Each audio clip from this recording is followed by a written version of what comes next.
we're going to make sure that you have a better outcome than the other Martha, for sure. But inspiring remarks, I found myself thinking about the why and reminding myself of a very important quote that is anonymously authored. When tugging at a single strand of nature, you find it connected to the rest of the world. That's what we're talking about today, the inextricable importance and links of biodiversity, and why saving this law that some call the tool of last resort is so, so critical. Defending it, strengthening it for the future. So next, I'd like to welcome our first panel, who will highlight some of the Endangered Species Act's greatest successes and its critical importance, including examples of recovered endangered species, as well as species on the road to success. So these are the happy times. Moderating the panel is Dr. Tom Sisk, Professor Emeritus at Northern Arizona University, and a board director of Defenders of Wildlife. An accomplished ecologist, Dr. Sisk focuses his research on landscape conservation, ecosystem restoration, and complex natural resource management challenges.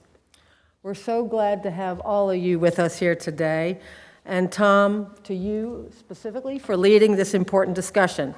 So with that, I'm going to turn it over to Tom.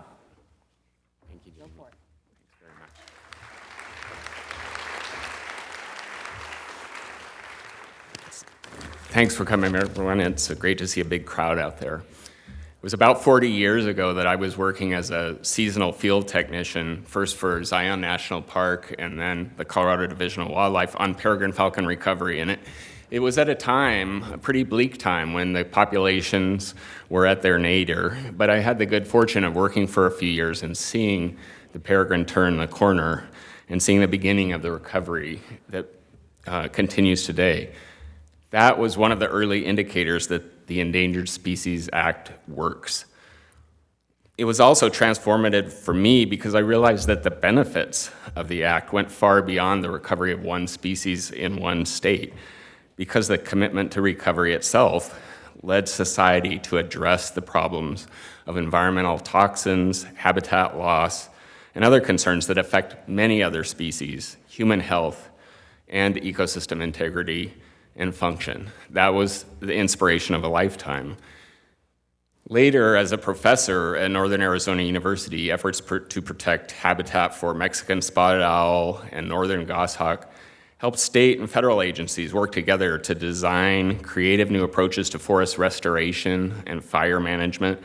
And I saw efforts to recover the California condor highlight the devastating impacts of lead poisoning and inspire new types of educational programs that are reducing the spread of lead in our ecosystems, affecting not only the condors, but many other species. The living world is interconnected in complex and beautiful ways.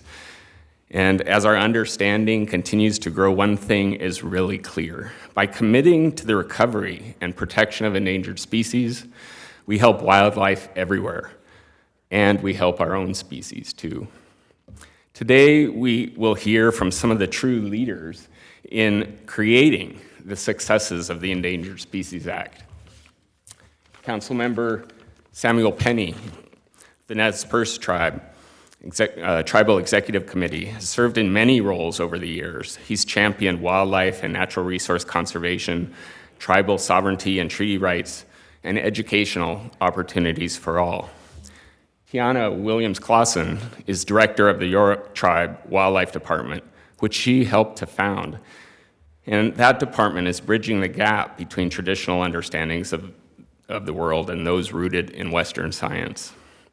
Danielle Moser is the wildlife program manager for Oregon Wild and a passionate advocate and organizer for community engagement and conservation. And Melanie Sturm is Fish and Wildlife Director for the Natural Resource Institute of Maine, where she leads efforts to monitor and protect the wild inhabitants and natural character of the North Woods.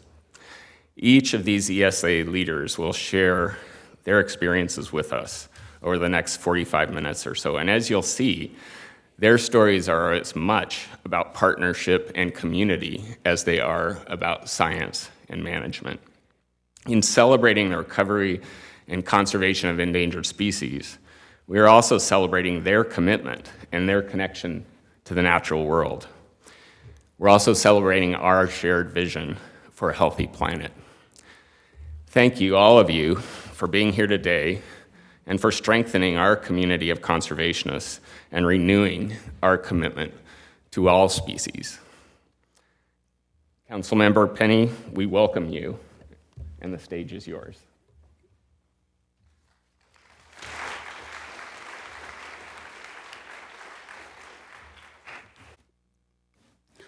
Good afternoon. Tachkalawa Nez Perce language means good afternoon, and I'm happy to be here on behalf of the Nez Perce tribe.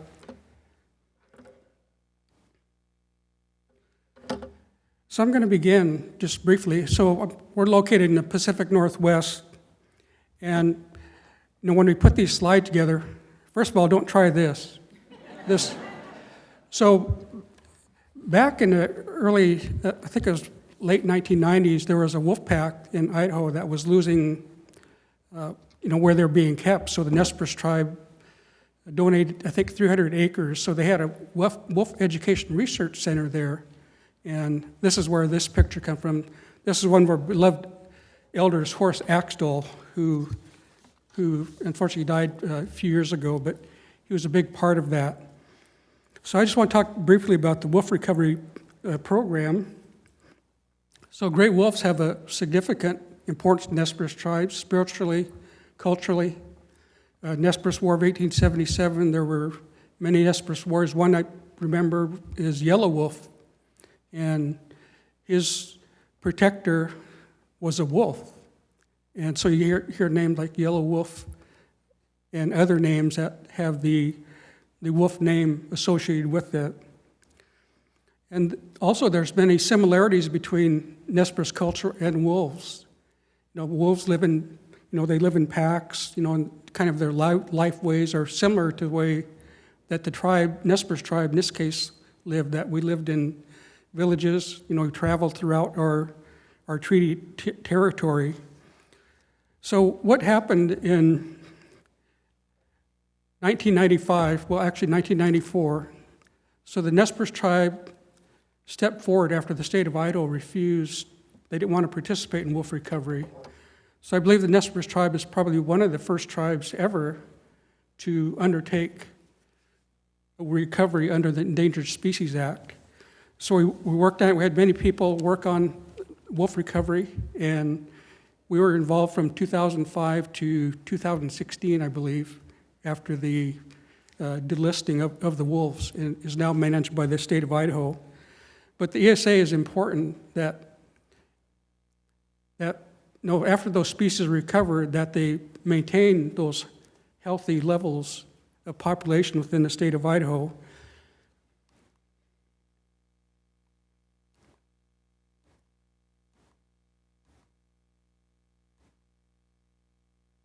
So next I'll talk just briefly about California condor. So as you look at this map, it shows the Hills Canyon area along the Snake River. So the Nez Perce tribe is currently working, on California condors. It's going to take us, several years to get to where we want to be, but we anticipate releasing condors in the year by 2030. I want to talk about salmon recovery in the Northwest. As you look at this map, you can see states of Washington, Oregon, Montana. In the middle, you see the Nez Perce Reservation, and the Nez Perce tribe has several treaties. One's a treaty of 1855, in which the Nez Perce tribe reserved what we call treaty reserved rights for hunting, fishing, gathering rights, and even pasturing rights. So we make sure that the federal government, what they call federal trust responsibility, that they fulfill their responsibility as the treaties are under the U.S. Constitution, the supreme law of the land. So we make sure that the federal government upholds their part of the bargain when they entered into those treaties. So for many of the species, as you can see, go clear, down the Snake River, the Columbia River, clear into the ocean. So we're very concerned about, the levels of harvest, or not of harvest, but of the extirpation, extinction of salmon in the Northwest. And we believe that we're at a critical point where extinction is very near if we don't take drastic action. So we have a huge Department of Fisheries for Nez Perce tribe. I was speaking with one of our managers just the other day. We started in 1982. I think we had 6 employees. Our fishery program now employs about just a little under 200 people in the states of Oregon, Washington, and Idaho. But the Endangered Species Act has been the federal law that has really helped us in making sure that we can recover some of these species. And as we look forward to the next 50 years, that hopefully we'll be able to say, that they're not listed or they're threatened or endangered or even species of concern.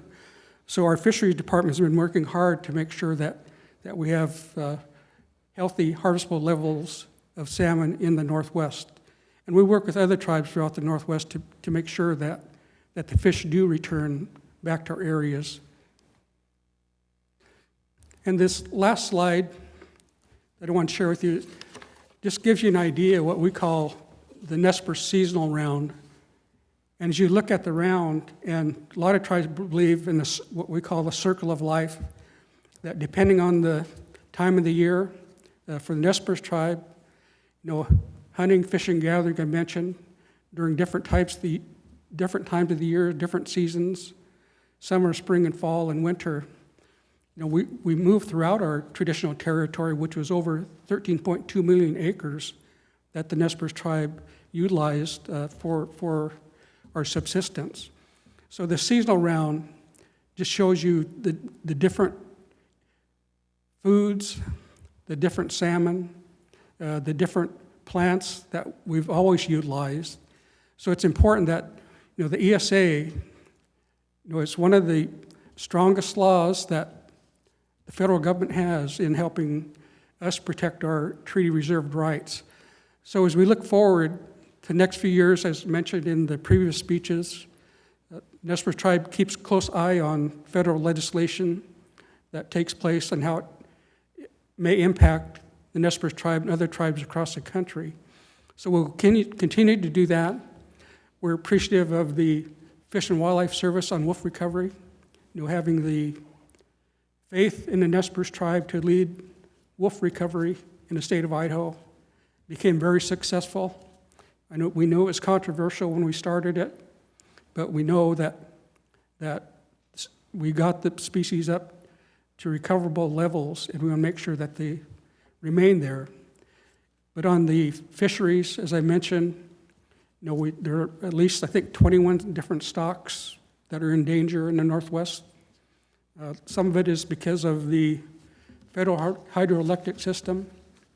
I was just in a meeting in Pendleton, Oregon, and I'll just conclude with this, that the Nez Perce tribe believes that the Federal Power Act, when it talks about, I think it's Section 4E, we understand the need for electricity and all those type of things, but it also says that there's supposed to be equitable treatment of fish and wildlife resources, and we expect the federal government, to maintain that as we move forward. So I just want to thank you for this brief opportunity. Nez Perce language, Katsiyayo. Thank you.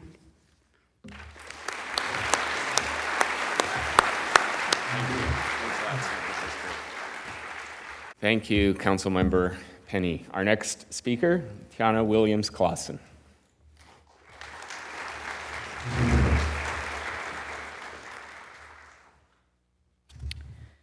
Thank you very much, Councilmember Penney. Those were very stirring words.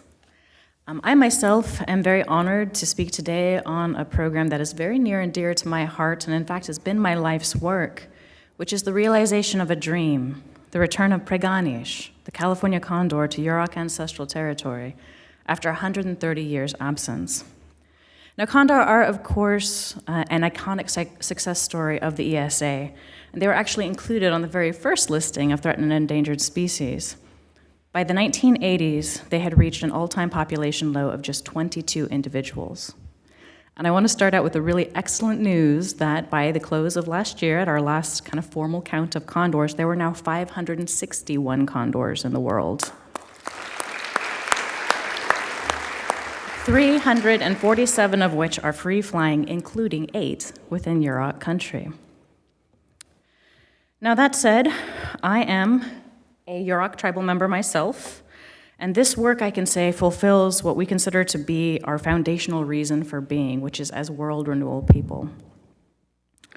Now, we are committed to actively maintaining a healthy and balanced system within our homeland. And though our jurisdictional authority has been somewhat limited to what you see here is the orange boundary here is our reservation, it's only 10% of our ancestral territory. And we never ceded our moral obligation to be caretakers of the whole of ancestral territory and everything that surrounds it. Condor itself plays a deep role in that world renewal ethic. And they actually contribute to our world renewal ceremonies, and our stories having given us the prayer that we sing in these ceremonies, giving their feathers by dropping them on the landscape, which we use in our regalia, and by carrying our prayers over the world when we ask for the world to be in balance. And so in 2003, a panel of our elders determined that California condor preganish was the single most important species to return to Yurok ancestral territory. That was in 2003, and it took a little bit to get rolling. It took a little bit of time to catch the attention of the powers that be. But in 2007, we actually reached out to what would be one of our strongest of partners, Redwood National and State Parks, or in 2007, excuse me, whom we approached with the idea that restoration of condor would not only heal a cultural and ecological wound for the Yurok people, but would also meet their conservation goals. And they joined us very enthusiastically, forming what would become the foundation of the Northern California Condor Restoration Program. Now, I did not do that. That is not me. You can back up quite a few. Oh my goodness. Yeah, sensitive. There we go. I swear I know how to use one of these things. Okay, there we go. Everything's fast. Though we knew that we wanted to bring condors home, we knew that it would heal our hearts, we also had to make sure that bringing condors home would be a good move for them. And so we actually started the Yurok Tribe Wildlife Department with funding from the U.S. Fish and Wildlife Service Tribal Wildlife Grant to conduct a feasibility analysis of whether it was a good idea for condors. I will brush very briefly over what was a many-year project, but our findings said that, as had been told in our traditional stories, our land held abundant resources and habitat for the species. We found that our relatively low human populations resulted in relatively low contamination, for example, of concern to condors. For example, you can see the little graph up above, that is in reference to DDT contamination. And some people are surprised that DDT remains an issue for birds, given that it was banned for use in the 1970s. But particularly in the marine environment, where it's a persistent organic pollutant, it bioaccumulates in the California sea lions and the whales, which coastal condors particularly like to feed on, and it continues to cause eggshell thinning. But we did a comparative analysis of our marine mammals and found that there's a very clear downward trend as you head northward in DDT, so hopefully it won't be an issue for us. And furthermore, as they extend into the Pacific Northwest, I'll have even less issues. But I want to spend a little bit more time on what's actually the largest issue for condors, which is lead contamination. And so if those of you who may not be aware of the pathway, it's getting unintentionally into the environment through use of lead ammunition, which is a soft metal and fragments heavily upon impact. Each of those little bright bits you see in that radiograph are a piece of lead. Now, that said, it's probably not so much an issue for humans given the way that we digest, but if it gets into a gut pile, which normally a hunter will leave behind and which is excellent food for scavengers, it can be a death knell, not only for condors, but for bald eagles, golden eagles, any of those other avian scavengers you might love. And we found, the good news was that we had lower lead levels than any place else that had been studied, looking at turkey vultures as a surrogate, but still, 1 in 4 of our turkey vultures had an elevated blood lead level that would be a problem for a condor. And so very early on, we started our Hunters as Stewards project. And this is to address lead, which is actually the #1 killer of condors in the wild and accounts for about 50% of known mortality. So the statistics say that if we can get rid of lead, we might actually be able to stop managing condors, all other things considered. So we began our Hunters as Stewards project, and I highlight lead not necessarily because it's such a problem, though it is, but because there is a solution, and it is infinitely solvable, and that is by partnering with our hunting community. So Hunters as Stewards was designed to reach out to the strong conservation ethic of many of the hunters in our region, give them the information about this, ask them any question or answer any questions that they might have about transitioning from lead ammunition to the non-toxic copper ammunition, and then inviting them in as partners in condor conservation. And anywhere from 85 to 95% of the hunters we talked to, depending on the event, said A, I had no idea that this was an issue, and B, of course I will make the transition to non-lead ammunition, which does not surprise me as a hunter, but it is very encouraging that we can resolve this issue. But I want to highlight that because that partnership-based approach is what was the success of the condor restoration program, I think, in our area. So we took that same approach in reaching out to basically all of the stakeholders in our region saying, we want to bring condors home. Do you have any concerns? How do we address them? And how do we move forward together in a good way? And this is a snapshot of what we call our Condor Memorandum of Understanding. And I say snapshot because there's so many more partners than were listed here.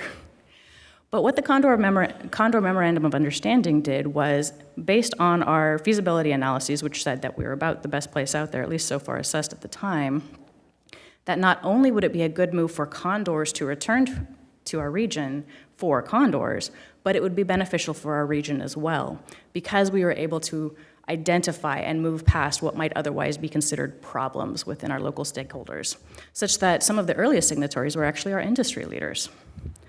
Ultimately, this resulted in an environmental assessment co-led by the Yurok tribe, the National Park Service, and U.S. Fish and Wildlife Service, which culminated in a finding of no significant impact in March of 2021.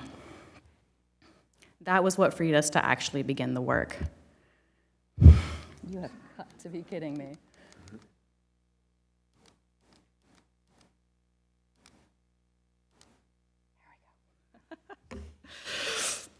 Ultimately, this meant the first release of condors free-flying in Yurok ancestral territory in 130 years, and the newest release site in 19 years, which significantly increased the range of condors into their historical range, which went all the way up into British Columbia. Now that said, as a Yurok tribal member, as a Yurok tribal biologist, I cried so hard when that first bird flew free. But I also want to emphasize that this is work that was founded on centuries of work, 50 of which we are now celebrating through the ESA, and likely would not have been possible without the ESA, without it bringing people together in novel and inventive ways to meet conservation goals. I just want to close with a deep wochlau, which means deepest thanks to everyone here and for everything that you love, whether it's peregrines or condors or that little tiny frog that nobody knows anything about but you love. What you do and what you love is so important. And I love this particular photo taken by Joseph Brandt of the U.S. Fish and Wildlife Service at their Southern California flock, because you may recall that at one point there was only 22 condors left in the entire world.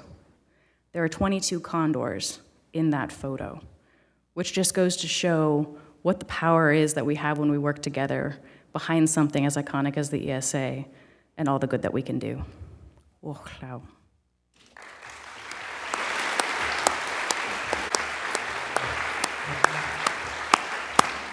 Thank you so much. That was beautiful. Our next speaker, Danielle Moser.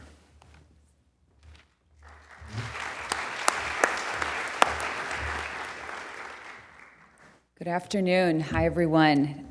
Again, I'm Danielle Moser. I'm the Wildlife Program Manager for Oregon Wild, which is a state-based conservation organization. It's been around since 1974, so we're about to celebrate our 50th anniversary soon.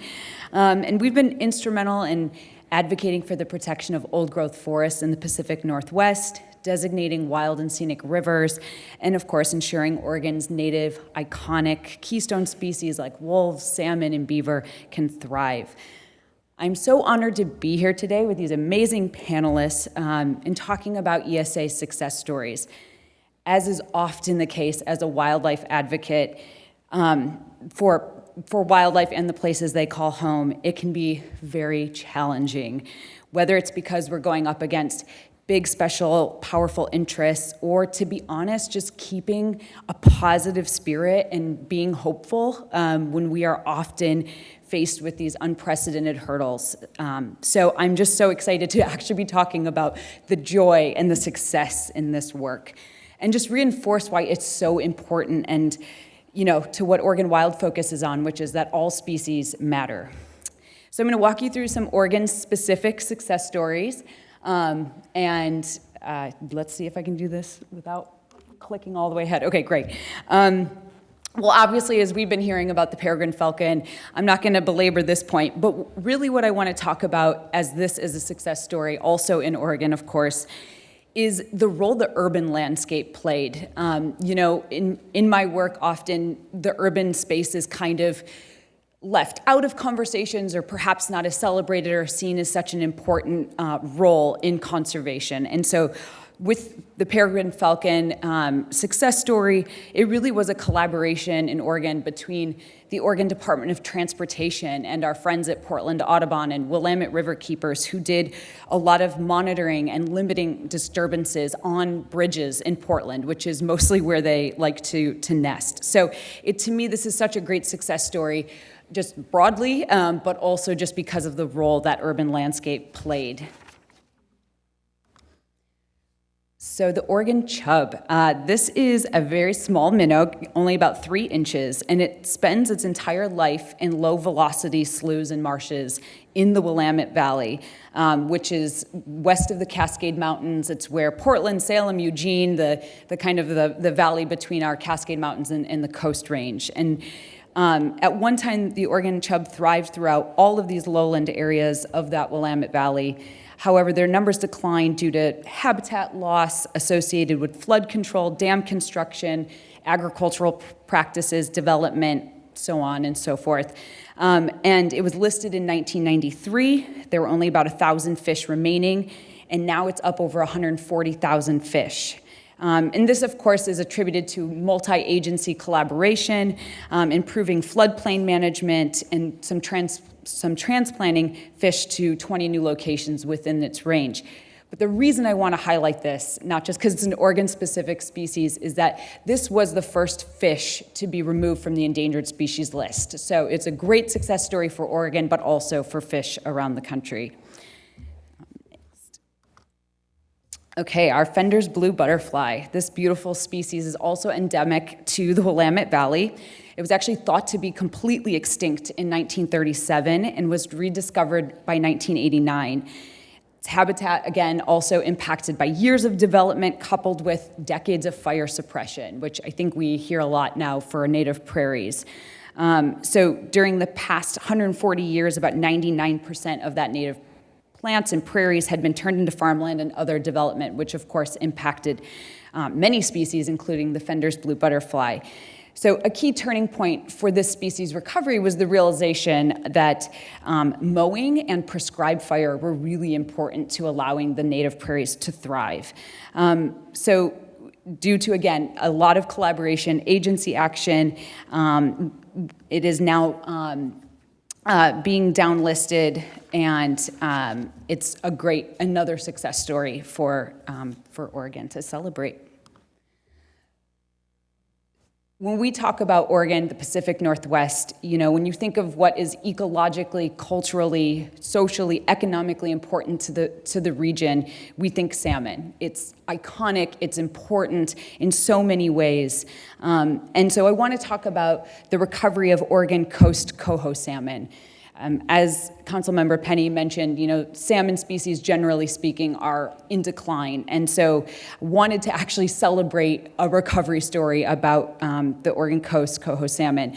And this is a part of the ESU, or what's called the Evolutionary Significant Unit, that includes naturally spawned coho salmon originating in our coastal rivers, from the Columbia River to north of Cape Blanco along the Oregon coast. And so through work to change hatchery policies and habitat and harvest levels, this species is on, we will say, a better path to recovery. Of the 28 salmonids listed under the ESA on the West Coast, this is the one that is closest to recovery. So we absolutely have to celebrate this. The work is not done, but we are on a much better path for this salmon run anyway. And then, oh, what? Wow, that really does that, huh? Sorry, I thought I was being so careful. Okay, last slide. Golden paintbrush. And I wanted to include this because, I think what's often focused on with ESA success stories are those iconic species, mostly animals, and it's really important that we talk about plant species as well. This is another native species. It's found historically between southwest British Columbia down into Oregon, into the Willamette Valley, which is really what I'm featuring today. And it was listed as endangered in 1997. Again, years of unchecked agriculture and other development really put this species on the brink of extinction. So now, thanks in part to replanting efforts, there's more than 560,000 plants that have been documented between Washington and Oregon. And so we are seeing it recovered, and it's being proposed to be removed from the ESA. And I think what's so important about this story is just to underscore the importance of the ESA and on-the-ground recovery efforts and how far-reaching those impacts are. Because the restoration of the golden paintbrush habitat aided and supported the restoration and recovery of the Fender's blue butterfly. So again, we've talked about that interconnectedness, this symbiotic relationship in nature, and I just think this is a beautiful way to wrap that all in a bow and talk about that full circle success story of the ESA. So thank you. Thanks for that, and thanks in advance to Melanie Sturm for the next talk, and thanks to everybody for welcoming our speakers from across the country.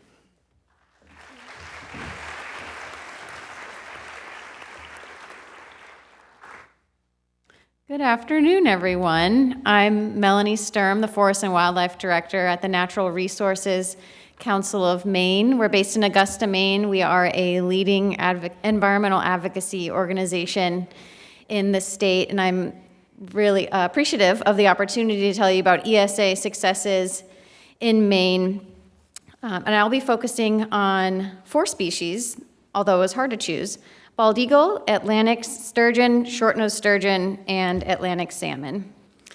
For those who aren't familiar, the place we call Maine is home of the Wabanaki people. They are the original stewards going back millennia. And for some Wabanaki tribes, rivers are their lifeblood. They use waterways for canoeing, hunting, and fishing. And rivers are what? There it is. Thanks for your patience. Rivers are what connect the species that I will be talking about. This is a tricky thing. Okay. This is showing the major watersheds in Maine, and I'd like to draw your attention to the Kennebec and the Penobscot, because I'll be talking a lot about those. It's hard, actually, to talk about ESA successes without talking about the remarkable recovery of the bald eagle over the past 50 years. Bald eagles live throughout the country today, and including year-round in Maine, but they were nearly lost in the 1960s because of the ESA and recovery efforts, it was delisted in 2007. The largest aggregation of bald eagles on the East Coast is actually in Maine on the Sebasticook River in the Kennebec River watershed, and they're there because of the river herring run April through June. But at the lowest point, there were just 21 nesting pairs in New England, all of them in Maine, and reproduction was way down. Our major reason for that, you'll sense a theme, and the reasons is because of DDT, mercury, lead, industrial pollution. Other environmental contaminants. So to recover the population, federal and state agencies and conservation partners used a number of measures. They replaced addled native eggs with eggs and eaglets raised in captivity. They worked with landowners to protect nesting locations. Designating a central habitat was really important, not only for bald eagle, but other listed species, so that they're protected during permitting development projects. And today, even with a healthy population, wildlife rehabilitation is really important, the treating and releasing of birds. So by 1995, when the bald eagle was downlisted to threatened in 48 states, Maine had 192 nesting pairs. And during the last aerial survey in 2018, there were 734 nesting pairs, which spanned all 16 counties of the state. Be very gentle. But as you'll see in this photo, during a staff outing, just in one snapshot, we were able to count 26 bald eagles in flight. So they're a common sight now. And the eagle's recovery really is connected to the health of rivers. Biologists in the 1970s found that the most successful eagle nests were ones where eaglets had a lot of alewives in their diet. And alewives are actually in the background of this slide. Maine has a very large alewife run. And just as bald eagle numbers have gone up, alewives have too because of dam removals. The removal of several dams in Maine has been our state's greatest fisheries restoration success. And you'll see a few pictures here of 2 of the 4 dam removals that NRCM has been involved with. Here's the Edwards Dam coming down in 1999, and another. Would you like to click? I don't. I think it's the clicker. We're gonna work through it. Why don't? Do you mind? I'll try. Okay.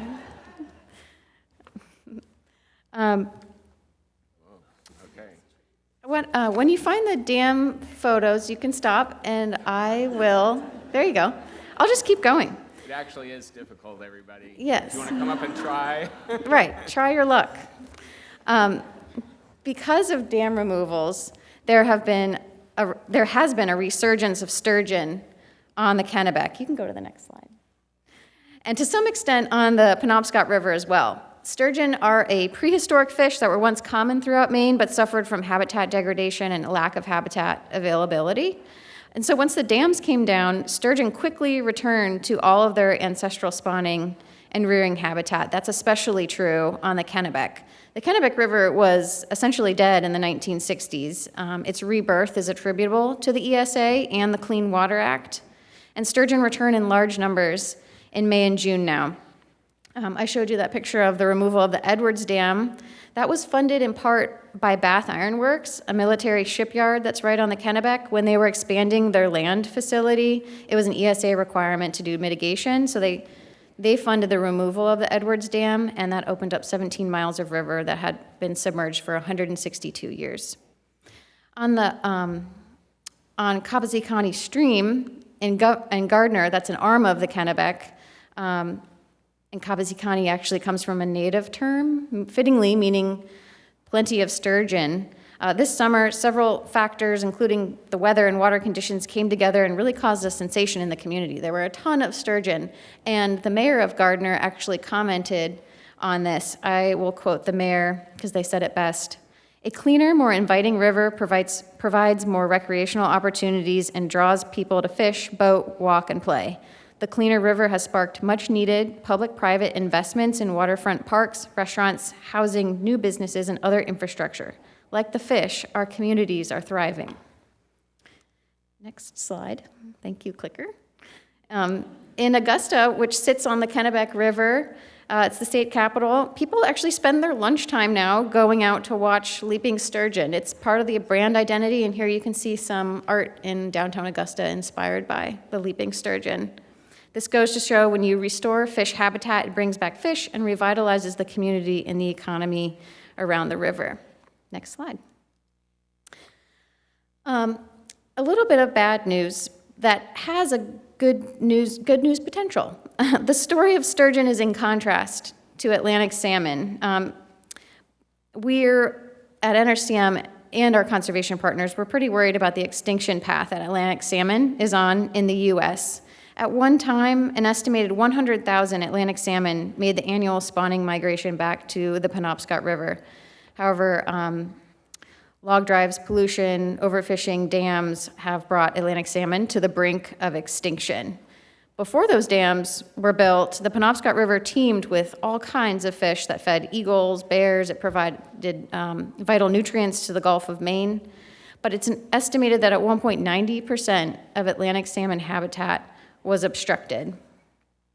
On the Kennebec River, Maine's greatest river for sea-run fish production, the average return of Atlantic salmon over the past decade is just 35 fish annually. The number of returning salmon this year is about 1,500 total across all rivers. So 2023 is actually, has had the second most highest Atlantic salmon return since 2000. All that said, it's a pretty limited number of fish, 1,500, but it speaks to the fact that if you give nature a chance, it can rebound.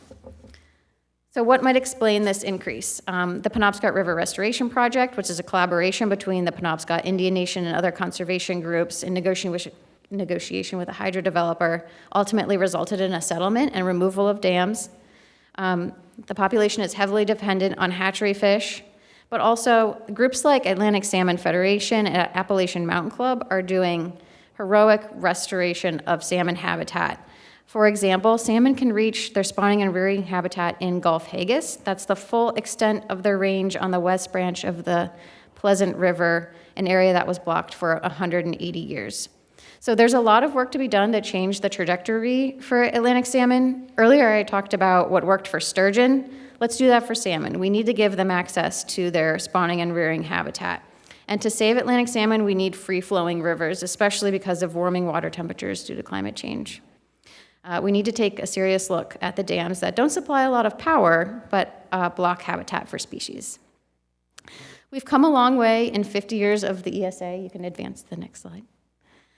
Maine species are a testament to that. I didn't even get to speak to all the successes we've had, such as with the piping plover, but there's more still to do.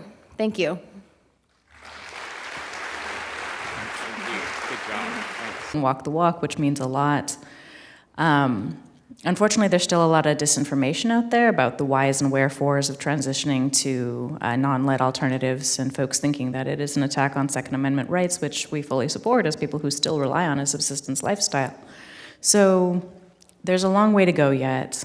We're taking a lot of different approaches, from reaching out to hunting organization leadership, to helping get non-lead ammunition into the hands of people who might be interested in it. We've got a lot of youth outreach events. We actually certify young people as hunters in California so that they are brought up with this idea of using non-lead versus lead. I don't think it's going to be an easy fix and that it's not going to happen tomorrow, but I do think that there's strong potential that this won't be a concern over the long term. Other questions? Oh, second row there. Great. Microphone's coming at you. Thanks, Caitlin. First, thank you all. This was, as someone who is not a scientist, but an advocate, this is really helpful. What struck me is that, we've always talked in the ESA that it's based on science, not politics, which is a good thing. But it looks like we have two really good sources of knowledge that we are working on, that there's a knowledge that First Peoples have contributed because of their own experience, which goes back a lot farther than I think a lot of us really understand.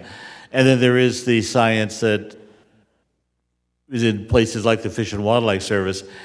Have there been any efforts to talk about how we can meld the knowledge and experience gained from both the experience of First Peoples and the clinical information that we have in our government agencies? How can we put that together to really build a wall against extinction? And I'll read your papers in another year or so. Well, for the tribes, this administration has recently, last end of December, they had a Tribal Leaders Summit. And one of the things that the administration rolled out was traditional ecological knowledge on how federal departments, agencies, and bureaus can work with tribes. Because we do have people on staff that are not only know the traditional ways, but also academically, also have that knowledge. So we're encouraged that a lot of the departments are now starting to rely on what they call traditional knowledge of the tribe. So it's been helpful in the view of the tribe, because, as I mentioned, the circle of life, the seasonal round that the Nez Perce tribe and other tribes believe in, that it's helpful understanding that whole cycle in order to, in this case, recover a lot of the species that are affected.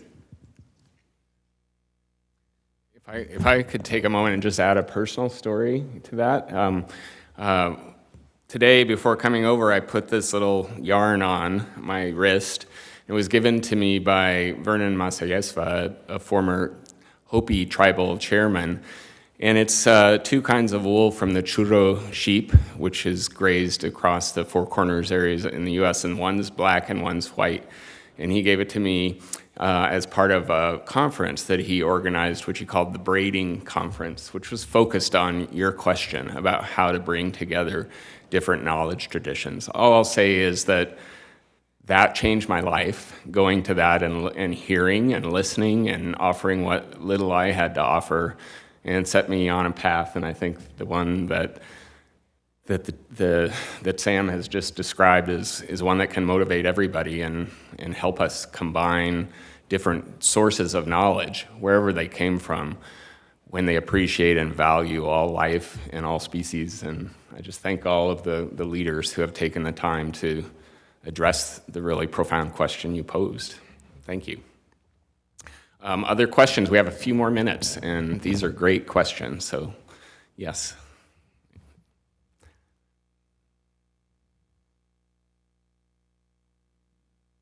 Thank you. So for those of us in the room who might be more attuned, either professionally or personally, to conservation initiatives, we recognize the names of a lot of the successes that you guys shared with us today.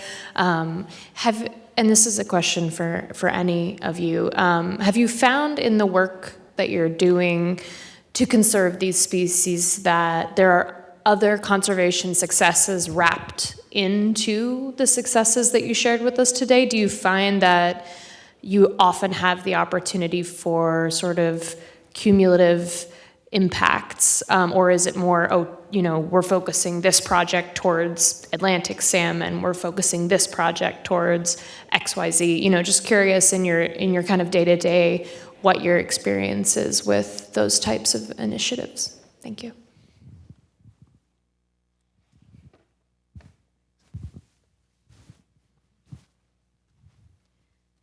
Great question. I think you got probably through my talk a sense that we think of river restoration as a holistic endeavor. So even though Atlantic salmon, for example, are the listed endangered fish, it's all about restoring the ecosystem to a healthy place.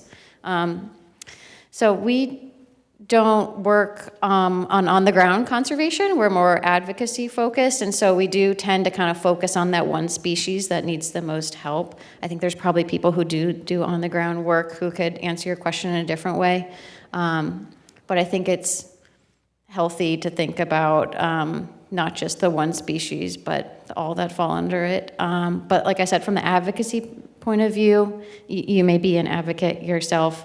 I do find that it helps to focus on that one species that is on the brink, because I don't have to tell folks in this room, but that's what gets attention sometimes. So again, that's the policy perspective, but would love to hear from others who might have on-the-ground experience.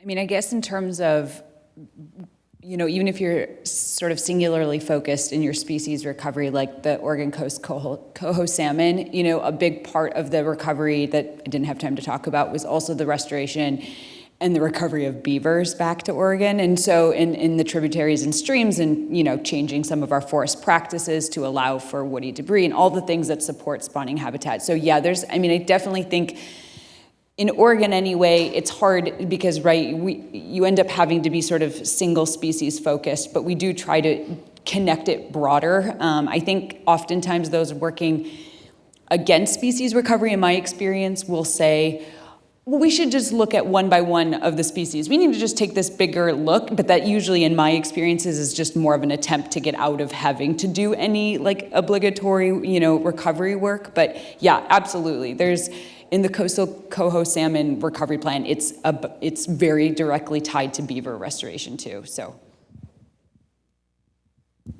I'll just add a little bit to that. I think you could pick any conservation or restoration initiative and find your multiplicity of impacts. For example, when I talked about condors and lead, it's not just a condor issue, it's a bald eagle issue and all that sort of thing, what have you. But from the tribal perspective, and I'll kind of echo what was said earlier about a holistic approach, we do often focus on species, in part because a lot of the support that we receive as a tribe is species focused. So from the federal government or state or what have you, they've got this single species focus. But I would say that really what we are looking at is landscape level restoration. We are looking at changing forest management practices. We are looking at dam removal. We are looking at re-implementing traditional fire across the landscape. These sorts of habitats or landscape level restorations are really what's going to, I think, allow us to successfully bring back a multiplicity of species. And it may be that our iconic species are kind of leading the way there, kind of guiding us in what we need to do, whether it's salmon for the dams or condors for lead or what have you. But ultimately, anybody who works with these sort of conservation initiatives knows that the impact that they're having is much larger, or at least I hope they know. That the impact that they're having is much larger than that which they are ostensibly pursuing. Okay, these are big, important questions, and we have time for one, maybe two, probably one more. I may be missing someone in the back, so has anyone had their, there's a hand waving in the back. If we have time, we'll come back over here for the last question, but I didn't want to leave out everyone in the back of the room, so thanks. Hi, this question is for Chairman Penney. I know that Colorado is getting ready for wolf reintroduction beginning in, I think, December. They're supposed to start. And they've been having some issues with, trying to get wolves from Wyoming and Idaho and some other states. I think they might be looking at the Pacific Northwest, maybe Oregon now. But I was wondering if that's something, since you did such a fabulous job in the past, if there's any way the Perce could help the reintroduction efforts in Colorado.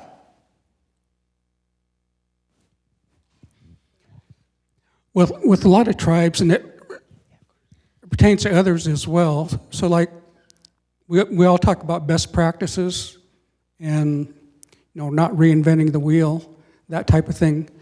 So we do have staff within Perce tribe. Unfortunately, a lot of professional staff that we had on at the time have retired, our wildlife director and some of our biologists. But I think there's still a wealth of information that's available, to assist other areas as far as, in this case, wolf recovery. So, we're always open to, try to help others in what they're trying to achieve. So, we're open to that, and I'm certain we have a lot of that information on file at the Perce tribe. And I forgot to mention earlier, when the state of Idaho did not want to participate in wolf management, so the tribe developed our wolf management plans, submitted to the Fish and Wildlife Service. So we worked cooperatively with Fish and Wildlife Service, developed our own management plan, was accepted, and consequently the Perce tribe led wolf recovery for many years. But I just want to mention briefly on the previous question, I was in a meeting in Portland one time, and a lot of times we hear the term ecosystem management, and it's almost similar to the circle of life, on the slide that I had up on the screen.